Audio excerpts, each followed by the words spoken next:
Hi Questers, it's Cara from carawild.com, and today I want to talk to you about a subject that I have been holding back on sharing my viewpoint publicly for quite a while, and that's because there are many of my peers and colleagues who use this phrase with loving intentions and do really effective work. But something happened yesterday and I really want to get this out on the table, and I'm trying to do it in a most loving and helpful way, and that is I want to tell you why. If you work with me, if you work with Aurora, and if you connect with your high-level guides, you will not hear them or me ever telling you that I'm going to kick your ass, even lovingly. And I won't tell you to go and kick ass either. And here's why. So if you've been part of my community or following my work for any length of time, you know that it's my belief that our sensitivity and gentleness, our authenticity and our vulnerability is where our strength lays. And implied implicitly in that phrase, kick ass, is the assumption that you have got to get over yourself, you've got to push through, you've got to just knuckle down and deal with it. And sometimes it can go to the extent of man up, stop whining, get on with it. And I've certainly been at the end of that, seen that, not personally to be honest, but I've seen that in the CrossFit community. I certainly heard it when I was following Tony Robbins, and I used to think that was true. I used to think that if I had a goal or a dream or an ambition, if I wanted it enough, I'd go for it. I'd get up at the crack of dawn, I'd keep pushing, I'd keep doing it. I wouldn't listen to those voices that were telling me. I'd tell them to shut up and leave me alone, and you don't know what you're talking about. And I've even been encouraged in some groups to tell, if you've children around, you might want to cut the sound, but I've even been encouraged in some groups to tell that critical bitch to fuck off. And that's like, you're talking to yourself. Now, I can see where these people are coming from, and it does work. And there are more effective, gentler, more compassionate ways of dealing with that. And here's why that's important. So we know if we've got big goals, big dreams and big ambitions, we've got some conditioning that we need to let go of. We've probably got some patterns that we need to change. We're going to bang into resistance, Just read Stephen Pressfield, The Art of War. We are going to have resistance. And I've certainly experienced that in my work. But here's the thing. We're experiencing resistance because there's part of ourselves that doesn't believe it's possible, fears other people's reactions, fears judgments, fears the negative consequences. And most of those parts of ourselves are just younger parts, or they're parts of us that are based on limiting beliefs that we're ready to let go of now. Hence, that's why we're following the goal and why it's come up. But the parts of us, the parts of you, and most often they're scared, small, childlike parts of you. I don't know about you, but when I see a 4-year-old who's struggling, the last thing I'm going to do is kick their ass, even lovingly.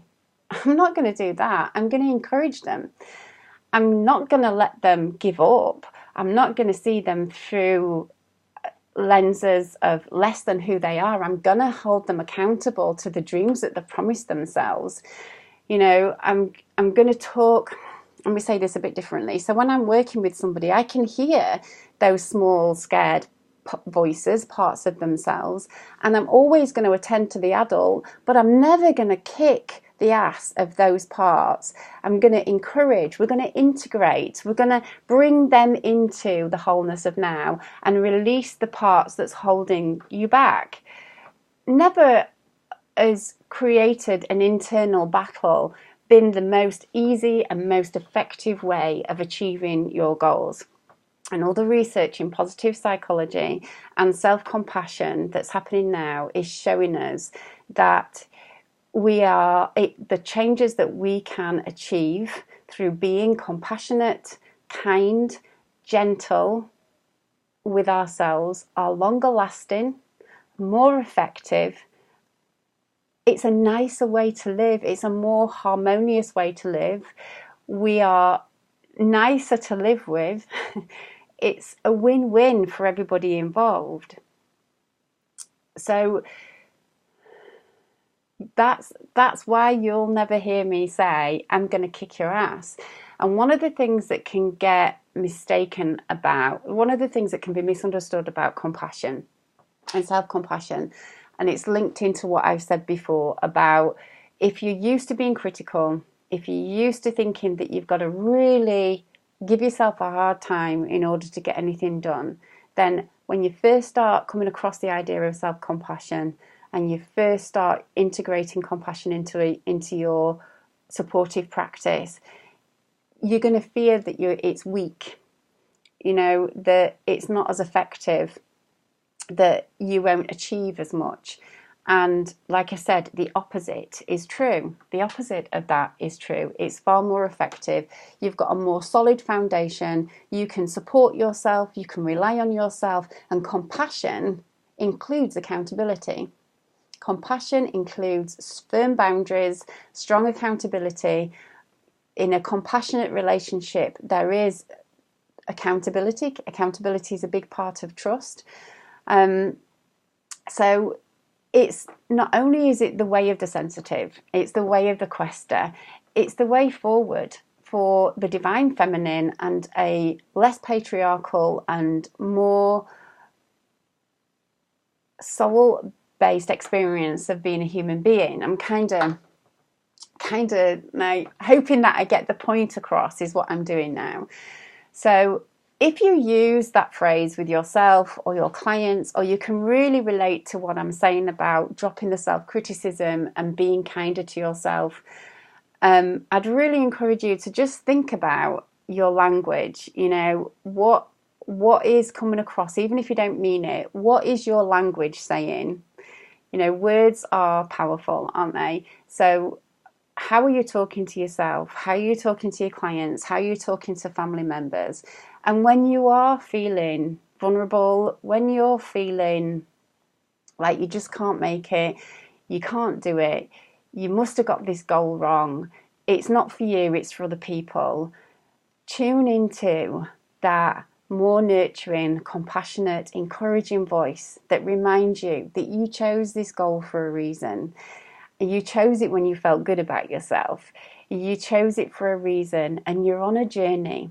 And it's not the achieving of the dream that's the most important. It's how you journey towards it and what you learn. You can always change. You can always navigate and change your destination. That's allowed. In fact, sometimes that's the best thing that you can do. But while you're on your journey, I would encourage you to be the voice of self-compassion, of gentleness, and that can start your journey towards more ease and more joy and more flow in your life. And let's not kick each other's ass. Let's hold each other's hands and cheer each other on and hold each other accountable to reaching those dreams and desires that we have for ourselves. Okay, so I think that's about it. Let me just say this, actually. One of the reasons why I know that this is true is through my experience, I've achieved my goals a lot more effectively when I have been compassionate and gentle with myself and encouraging with myself. But also, this is how Aurora is with me and with my partner Ian when I channel for him, and with clients. They are encouraging. They never see me through eyes that are small. Like, they don't let me see myself as being smaller than I really am. So they hold me accountable, but they're playful with it. They're playful. They tease me. They're very clear and very firm, and they are immovable from their truth of their perspective and what they see is going on. And sometimes I get very firm and clear guidance if I'm going off a path that I declared for myself. So cheerleaders can really, really help you, and I would encourage you to choose the way of the sensitive. And if you're interested in finding out more about the way of the sensitive, then join our Facebook group. I'll put the link below, and I have included some other links in this as well that will hopefully support you in your journey of self-compassion. Okay, I will catch you later. Bye for now.